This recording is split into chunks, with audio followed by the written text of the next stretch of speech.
In this video, we're going to take a closer look at the important controls and settings in the Compact Material Editor. Your place to go when wanting to build and apply skins for your scene. The Material Editor can be opened in a couple of different ways. Using the icon on the upper right-hand side of the toolbar, the button looks like a checkerboard ball with a little box down in its lower right-hand corner. The other option for opening the editor would be to use the keyboard shortcut, the letter M. The layout of the Materials Editor starts with the 6 gray balls at the top. These balls are referred to as sample slots, and they represent a visual display of the material as it's built, previewed, and further edited.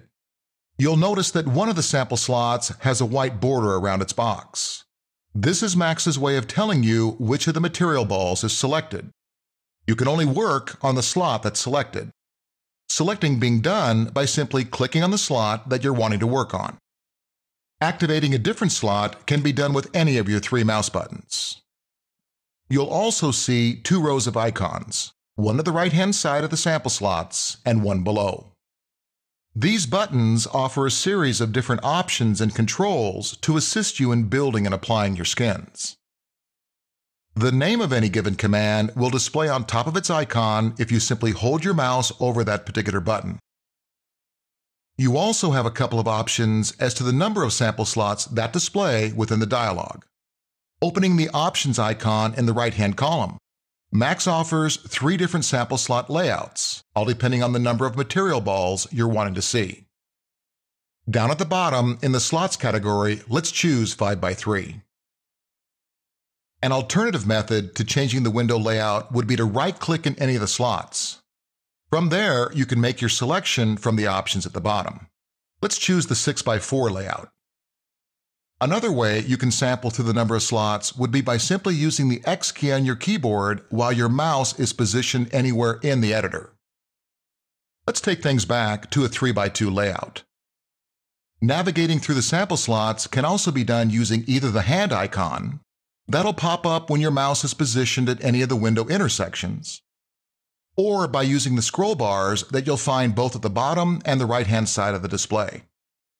By double-clicking on a slot, a larger, resizable viewing window opens.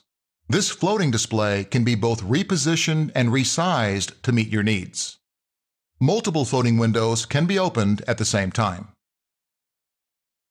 When wanting to close, you'll simply hit the X in the upper right-hand corner of the window.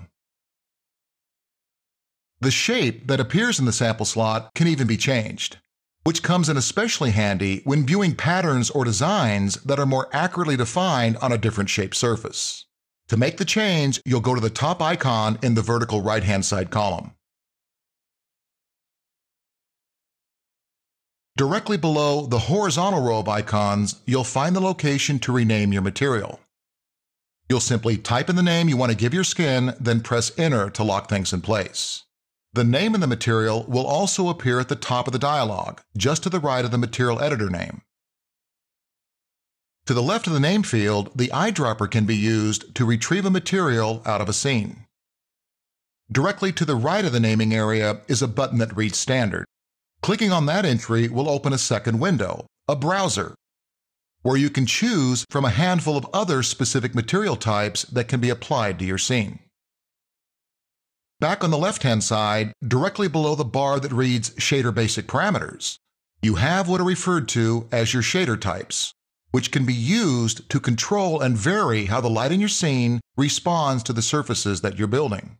It's typically the type of shading that you choose for your skin that will in large part control whether that material comes across looking like plastic or metal or something possibly with a more dull matted finish. A little further down in the Basic Parameters category is where you build surface characteristics like base color and the level of shine into a material. The primary controls for that are the color swatches next to the ambient, diffuse, and specular settings.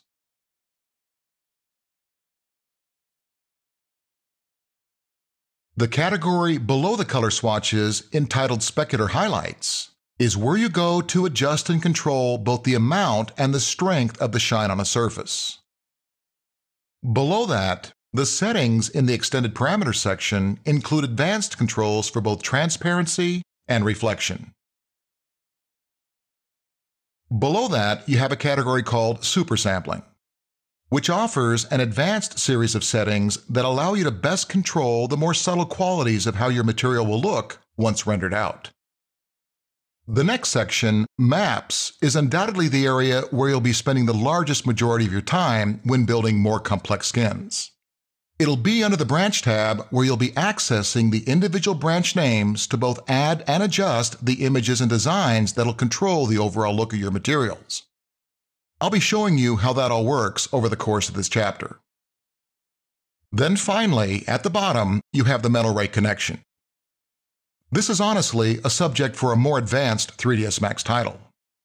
But in a nutshell, the settings offer an additional level of control when specifically using Max's high-end rendering engine called Mental Ray.